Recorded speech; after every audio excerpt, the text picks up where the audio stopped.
Selamat datang di channelnya Kang Ajam. Sebelum lanjut videonya, jangan lupa like dan subscribe channel ini.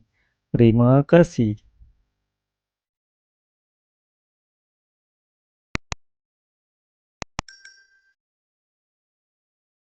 Gilcai membawa Li Zhanghul dari tempat pembuangan mayat.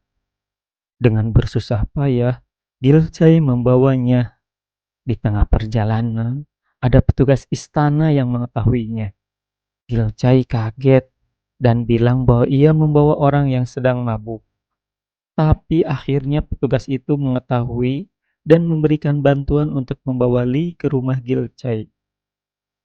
Karena takut ketahuan oleh petugas istana bahwa Lee dibawa ke rumahnya, Gilcay memindahkan Lee ke tempat lain. Bertepatan dengan itu datang Leung membawa kuda. Dia tahu bahwa Lee sedang berada di rumah Gilcay. Leung mengatakan bahwa kelompok yang disuruh oleh istana sedang mencari Lee. Dengan cepat, Leung membawa Lee ke tempat persembunyian. Datanglah sejumlah orang yang disuruh oleh istana ke rumah Gilcay. Mereka mencari Lee di setiap sudut rumah. Untungnya ada salah seorang yang melihat baju penuh darah, tapi ia menyembunyikannya. Akhirnya orang-orang itu pergi karena mendengar ada orang yang meninggalkan desa dan membawa orang lain dalam kudanya. Sekelompok orang suruhan istana pun mengejar ke kediaman seorang bangsawan karena dicurigai menyimpan tawanan yang kabur dari istana.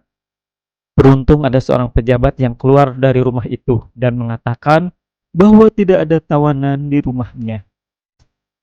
Di sisi lain, putra mahkota sedang diberikan pengobatan oleh tabib istana.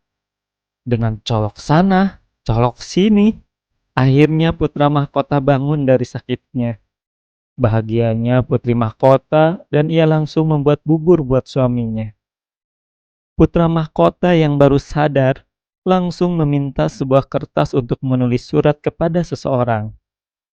Setelah selesai menulis surat itu, ia tiba-tiba ingin tidur. Dan Kasim melihat wajah putra mahkota yang sudah tidak bernapas lagi. Alangkah kagetnya dia. Bertepatan dengan itu datang putri mahkota membawa bubur untuk suaminya. Tapi apa yang terjadi? Di hadapannya sudah nampak putra mahkota yang tidak bernyawa. Kabar kematian putra mahkota pun disampaikan kepada raja. Raja sangat shock melihat putra mahkota yang sudah meninggal. Tapi justru ia mencurigai putri mahkota yang menatapnya dengan penuh kebencian.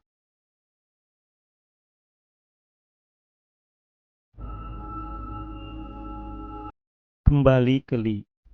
Setelah ia sampai di rumah persembunyiannya, ia diberikan pengobatan oleh tabib. Tapi Li masih tak sadarkan diri dan mungkin akan menjemput kematian. Melihat itu, Yung memanggil Gilcay untuk menemani Li.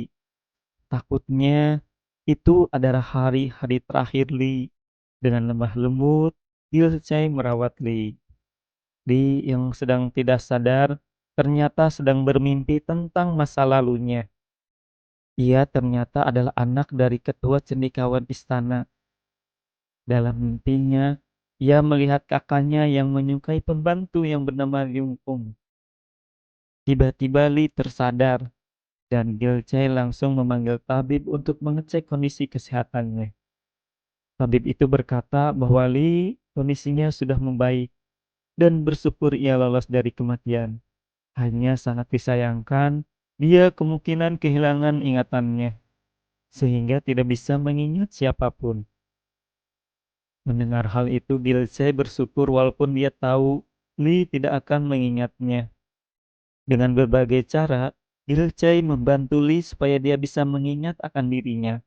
Tetapi, tetap saja hal itu belum membuahkan hasil.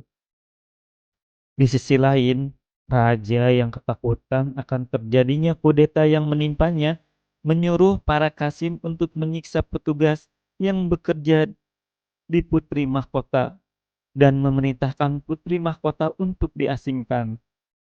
Mendengar hal itu, Putri Mahkota menghadap raja dan meminta agar tidak percaya akan berita tentang dirinya. Tetapi raja tetap kekeh. Melihat hal itu, putri mahkota sudah tidak sanggup lagi, dan pada akhirnya ia meminum racun untuk mengakhiri hidupnya.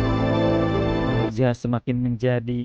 Dia memerintahkan petugas istana untuk menangkap orang-orang yang bersama putra mahkota sewaktu berada di Xinjiang.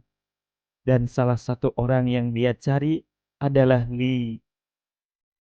Raja pun mengadakan upacara janji setia kepada bawahannya dengan meminum darah bersama bahwa mereka akan setia kepada raja sampai mati.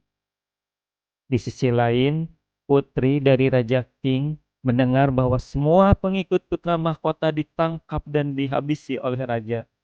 Mendengar hal itu, ia memutuskan untuk berangkat ke Joseon. Di akhir episode ini, Gilcay yang sedang mengoleskan obat luka di tubuh Li, tiba-tiba Li marah karena ia tidak senang disentuh oleh Gilcay. Lalu Gilcay meninggalkan Li, 원래 이런 dan Li 사이였나? pun membawa cincin yang diberikan Gilcay. Sewaktu ia akan memakai cincin itu, tiba-tiba Li ingat tentang semua yang terjadi menimpa dirinya, Tapi dan dia pun memeluk Gilcay. 미안해.